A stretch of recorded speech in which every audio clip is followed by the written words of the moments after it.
And yung iba sa inyo guys, kung ano man yung ibibigay ni universe sa inyo, yung mga rewards na deserve nyo dahil masisipag kayo mga kapiksi. So, pwedeng namang problema kayo sa pera ngayon, especially yung iba. Nakikita natin na may mga hirap talaga, no? Pero, yung mga sakripisyo nyo guys, maganda yung balik sa inyo yan. So, konting tiis lang, mga kapiksi, hanggang kayang tiisin.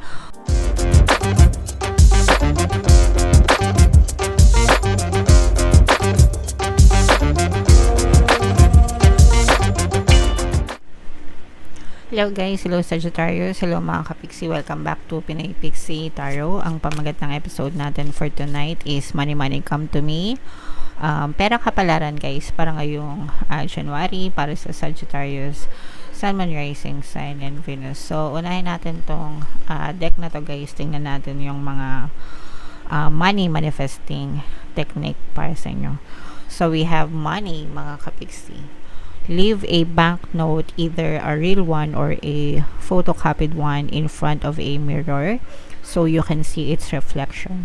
More money will begin to flow toward you as a consequence. So, kung meron kayong mga salamin sa mga bahay nyo, mga kapiksi, or just anywhere sa bahay nyo, pwede kayong maglagay doon ng mga money bills. Pwedeng totoong pera, pwede ring play money, pwedeng coins or pwedeng bills, no? So, kapag totoong pera guys, syempre mas maganda, or kahit photocopy or fake money, mas maganda kung naka-scotch tape, no? Nakadikit para hindi na naalis-alis, hindi na nalilipad-lipad.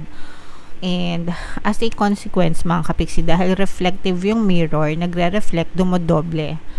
And as a consequence, more money will begin to flow toward you. In short, dadami yung pera mo, dadami yung pasok ng pera sa buhay nyo mga kapiksi.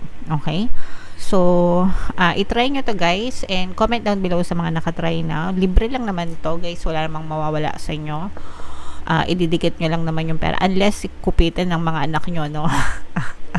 Siyempre, sabihin nyo sa mga anak nyo, wag kupitin yung pera, mga kapiksi. Right? So, comment down below sa mga nakagawa na, guys, no? And, tingnan natin yung ganap sa inyo ngayong January, guys. Shuffle natin to. Habang sinashuffle ko to, panoorin nyo muna yung video natin regarding sa ating paano mag-manifest ng abundance video course.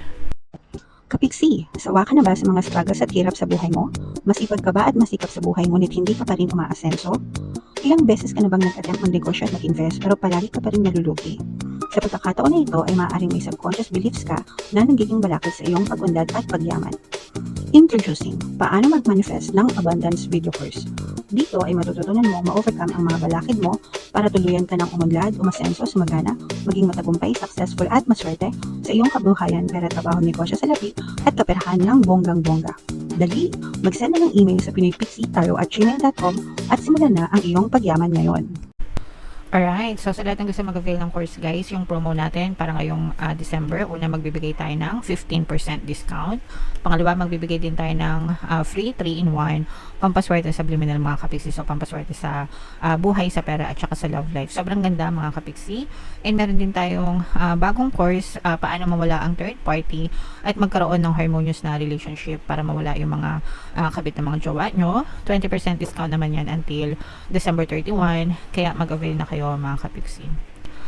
So, Sagittarius guys, kayo ay represent ng Queen of Wands. Ito yung ating money energy. This is both negative and positive mga kapiksi. Unahin natin yung negative guys. Kasi, for some of you guys, medyo nagkakaroon kayo ng maraming, hindi naman marami, pero mabigat na problema pagdating sa pera mga kapiksi. Yung iba sa inyo, nade-depress na, yung iba sa inyo, parang nagiging problema na yung parang naapektuhan yung relationship nyo with other people dahil sa pera. So, let's say, for example, dahil kulang ka sa budget, nangungutang ka, tapos yung inutangan mo, kaibigan mo, hindi ka makabayad. So, parang dahil sa dami ng gastos, ganyan, tapos maliit lang, pwedeng yung iba sa inyo, maliit lang yung sinasahod, ganyan. Kaya parang, or baka nagkakapatong-patong lang, nagkataon lang na nagkapatong-patong yung mga expenses nyo, mga kapiksi, and hindi nyo alam kung saan kayo kukuha ng pera.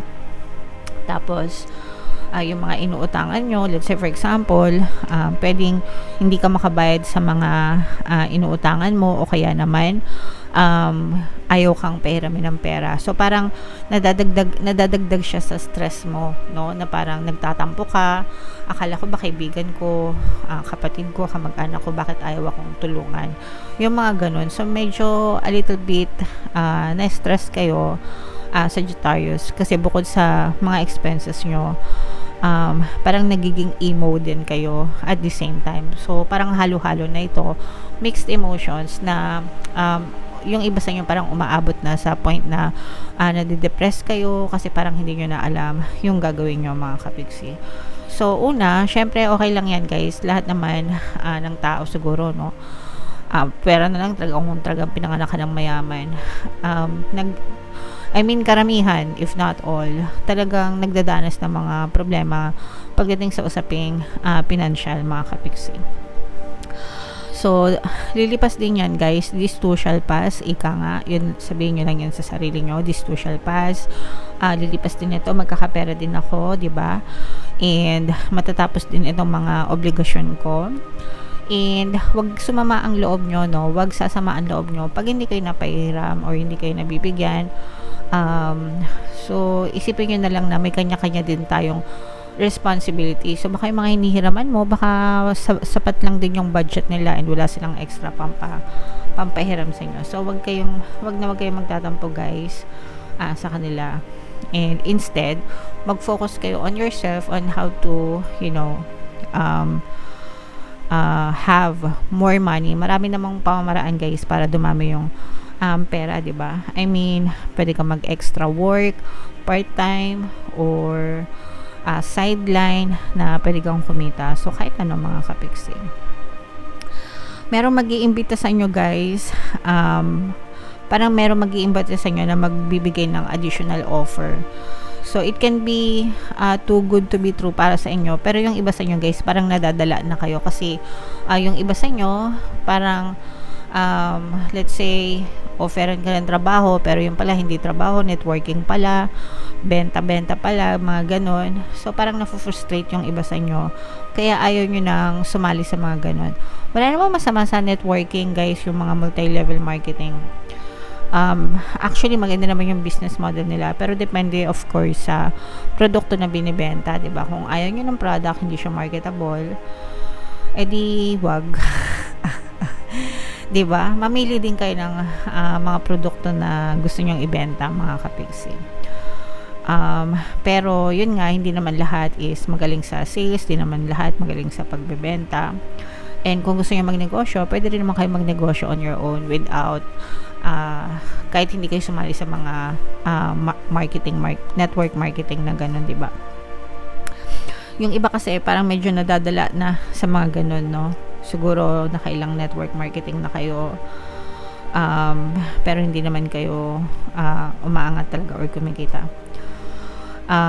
And for some of you naman guys, may mga opportunities naman na nasa paligid nyo, pero hindi nyo ito nakikita, mga kapiksi, itong mga opportunities na to, kasi masyado kayong bulag dun sa mga financial problems or mga obligation na pinagdadaanan nyo.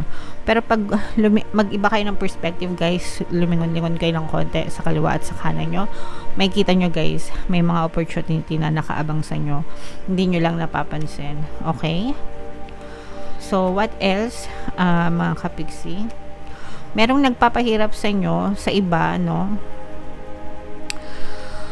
Sa iba, meron naman kayong, meron namang ibang nagpapahirap sa inyo.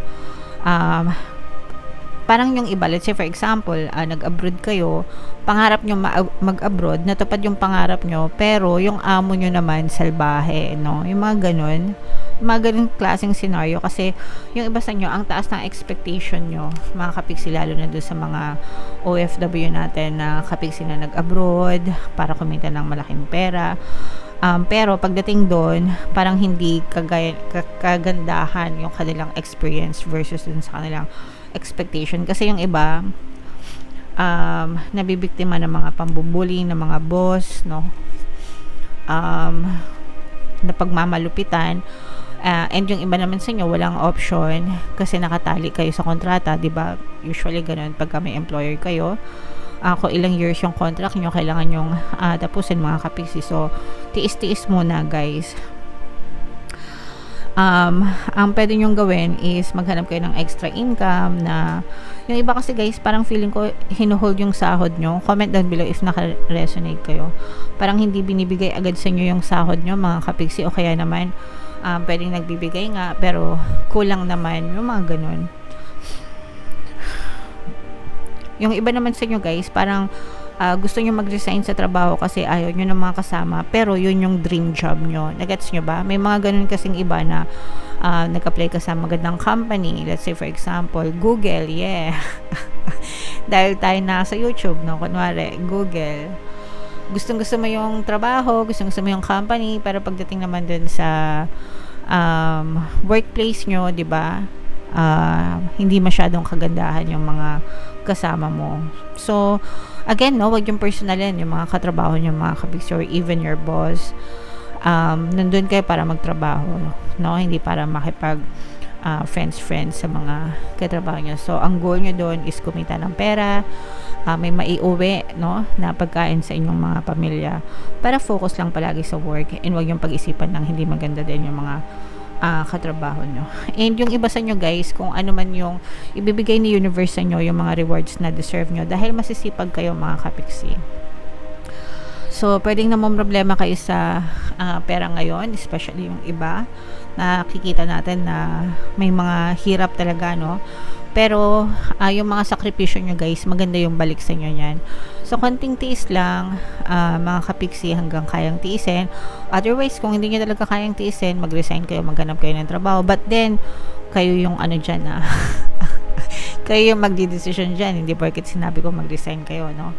Kayo pa rin yung magde-design. Kung gusto nyo lumipat, mga kapiksi, kayo yung bahala. Pero, sinasabi natin is lahat ng mga paghihirap nyo or sakripisyo nyo, may biyayang kapalit sa universe sa inyo, basta magsipag at magtiyaga lang kayo, magsikap at magtiyaga, and magdasal, and sabayan ng positibong mental diet mga kapiksi. Okay?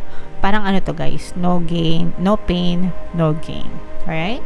So yeah, eto guys, i-mind nyo na tong mga sulit na biyaya, no? Mga rewards, deserve na rewards from the universe. So, i-mind nyo yan guys sa comment section. And comment down below guys if naka-resonate kayo. Ito yung ating 2025 kapalaran mga kapiksi. Ito naman yung ating success stories ng paano mag-manifest ng abundance video course. Click here to subscribe. Ito yung ating mga pampaswerte subliminals. Thank you for liking, sharing, and subscribing. And see you again next time. I love you all. Have a nice day. Bye-bye.